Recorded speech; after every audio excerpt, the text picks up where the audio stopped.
What is your relationship with money? Is the pursuit of money the focus of everything that you do? What's an issue money has caused in your life? What's a solution or a problem that was solved by money in your life? Welcome to Be a Better Person, a channel where we explore all kinds of topics to try and help us understand ourselves and help us to become better every day and not always feel so alone. So today's topic is money. Mostly I'm going to talk about my thoughts on money, how it affects me. And remember, these are my thoughts, my ideas, my beliefs. What works for me might not work for you. And maybe if you put a comment down below, you can give me something to think about and maybe find some things out about myself that I didn't quite realize. So mostly let's talk about my life and my history with money. First of all, I hate the fact that we even have to have money. I think it causes way too many problems in the world, and it caused some problems in my life, and sometimes it even does to this day. And I hate that. But let's look at my history for money. So when I was growing up until I was 14, had a regular middle class life. And then when my mom's second divorce happened, we were poor. And I say we when I talk about poor because I always put me and my mom, we were in it together.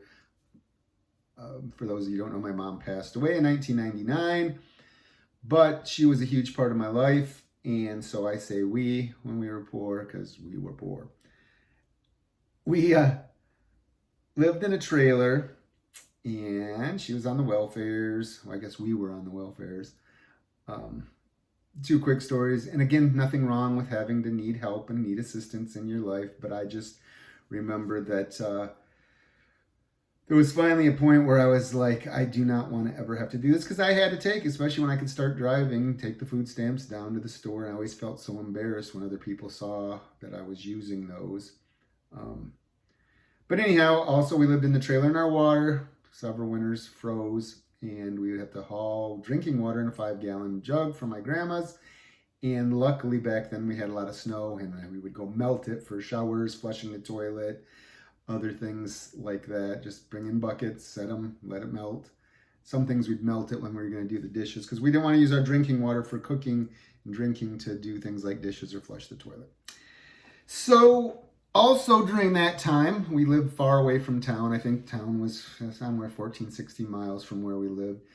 To be able to get a job, like I couldn't just walk to go get a job at a grocery store or the pharmacy or anything like that. So I had to do farm work, haul hay, pick pickles, hoe beets, pick peppers, all kinds of things like that. Farmers, I would either go with friends who were going to go do that because that's how they made money themselves. Or farmers would actually come get you if they knew you were a good worker when it was time to do things. And trust me, 100 degrees up in a haymow stacking hay, the least fun thing I've ever probably done in my life. Now, when I look back now and I know I'm never going to have to do it again, feel some pride that we did those things, especially when the farmers kept coming back to get you whenever it was due. And you never would know. They just show up, wouldn't call, wouldn't keep your number. But yeah, and you made very little. But I worked all summer long to save up enough money to buy my school clothes. Thanks Norman's, Bay City, if anybody remembers the old Norman's, really cheap clothes, was able to get away really quick with replenishing my wonderful wardrobe. And thanks Grandma for the flannel shirts every Christmas. That was my favorite. One of my favorite gifts ever is flannel shirts. So anyways, that's what I did. And then I had to budget my money throughout the rest of the school year for things that I wanted to do and were fun. But luckily back then things were really cheap, so it didn't take a lot. So money was very scarce to me back in those times. I remember that finally when I realized I was able to go to college, my friend Sam, thank you, got college grants, scholarships, and then of course student loans. And I remember I got that first loan check and oh my gosh, I went to the mall and I spent so much money on clothes because I could finally, instead of getting the bargain basement cheapest thing that would fit me, to just have, I could have some style and buy some things that I wanted.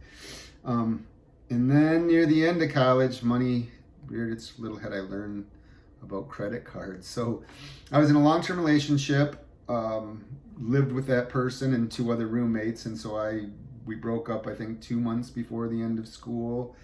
But I still paid my share of the rent for the last 2 months, my share of the water bill, my share of the electric. And luckily I was very fortunate that Scott and Pops, they had a place for me, and I was able to crash there. And they didn't charge me anything, thank goodness, because I had nothing really else to give. I had to sell my 30/30. It's very sad just to have money.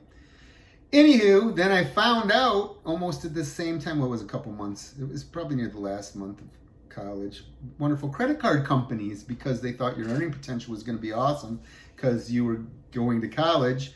They gave you a credit card, and I could get money out of an ATM, and I could charge things. And so my big first brush with credit card debt, which was nice, also having student loan debt when I got out of college.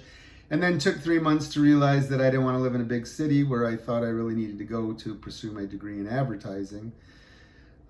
So ended up after 3 months not having a real job in my field. I got a job at a horse farm, shoveling out horse stalls for $3 an hour.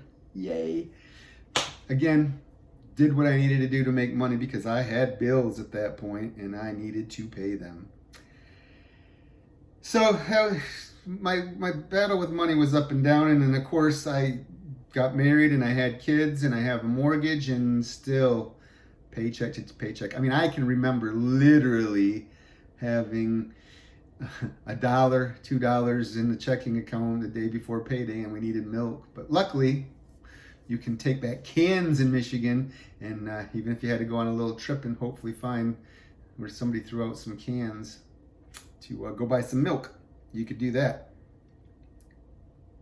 When I finally started getting away from paycheck to paycheck, though, I went back to the program things. Oh, we got to have everything. We got to have nice things. We got to keep up with the neighbors. We got to have money. I need jet skis. I need a boat. Never had those things. But I thought in my brain that I needed to have those things. Need to spend money frivolously and buy things even when you really couldn't afford them.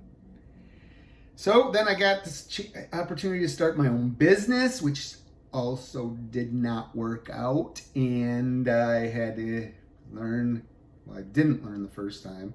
I did learn after the second time that don't use credit cards, because unemployed in my late 30s for the first time ever. Use credit cards because, again, I was used to living the lifestyle that I had when I was making money, and back in some debt.